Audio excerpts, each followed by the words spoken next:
What if you started your day in Houston, and instead of traffic, skyscrapers, and the usual rush, you found yourself standing inside a mosaic park, glowing in the morning sun?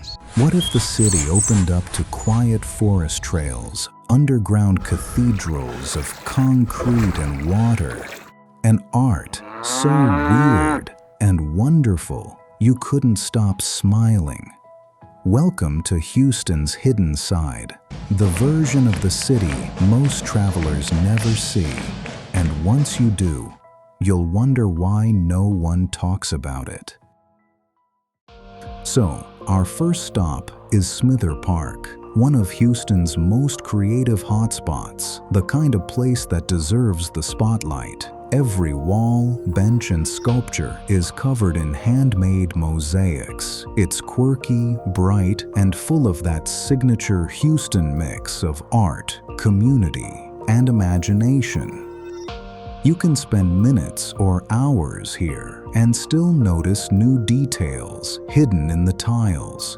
It feels less like a park and more like stepping into someone's living, breathing artwork.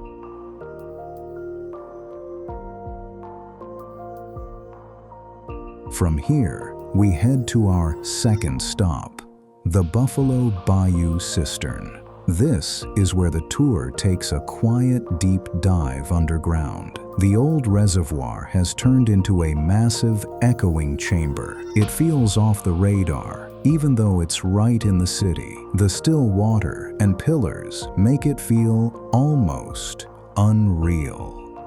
When you stand inside, the sound shifts. Every step, every whisper bounces around like you're in a hidden cathedral. It's one of those places that reminds you how much history sits right below your feet.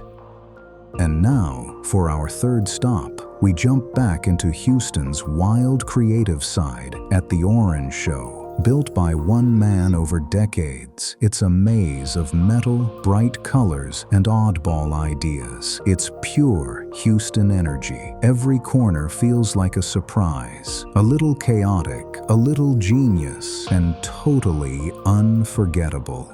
You can tell it was built with heart, not rules, and that's what makes it such a fun place to explore. For our fourth stop, we roll into the Art Car Museum, home to some of the most unique cars you'll ever see. Each one looks like moving artwork. If you're into things that break the rules, this place nails it. Some of the designs are funny, some are wild, and some make you stop and think for a moment. It's the kind of spot where creativity doesn't just show up, it shows off. And finally, our fifth stop brings us back to quiet. Edith Nature Sanctuary sits inside a neighborhood, but it feels like a peaceful forest walk. Birds, wooden bridges, soft trails, a true sweet spot away from the city noise. The deeper you walk in, the more the sounds of the city fade into the background. It's one of those places where you can breathe a little deeper and feel like the day finally slowed down. If you enjoyed this little detour into Houston's hidden corners, stick around. More places, more stories, and a lot more that never makes it into guidebooks. Hit follow, subscribe, whatever keeps us connected, and I'll see you in the next one.